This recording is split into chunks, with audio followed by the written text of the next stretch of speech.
New stricter guidelines from the federal government on what can be in our drinking water came out this week. What's called PFAS, dubbed forever chemicals in the environment derived from the manufacturing of things that are non-stick, stain repellent, and waterproof. Research suggests PFAS are associated with a variety of health issues for people, including cancer. Now, there are a couple of locations in the North Country keeping an eye on this PFAS that could be in the water. It is important to point out, though, levels right now are fine with these examples, but they are watching it, as we learned from 7 News reporter Mark Mason Jr.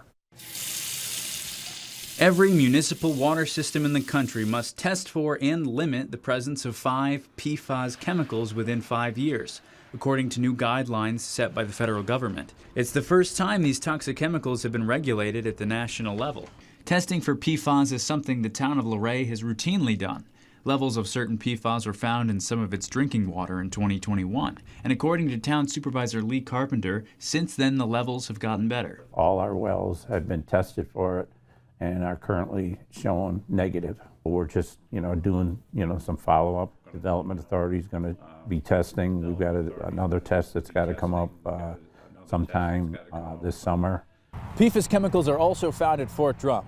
While the groundwater levels may be unacceptable, by the time Fort Drum treats, filters, and dilutes the water that comes out of tap, the level of PFAS is nearly undetectable. But it's still something Fort Drum is paying attention to. PFAS on Fort Drum came from the post using aqueous film-forming foam, a fire suppressant sprayed at Wheeler Sac Army Airfield. Used if there was an aircraft fire, it is no longer used.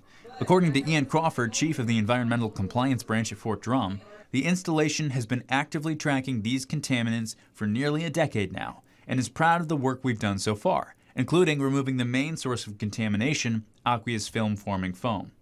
An installation spokesperson adds that the Department of Defense intends to prioritize and find solutions for installations where these chemicals are found at high levels.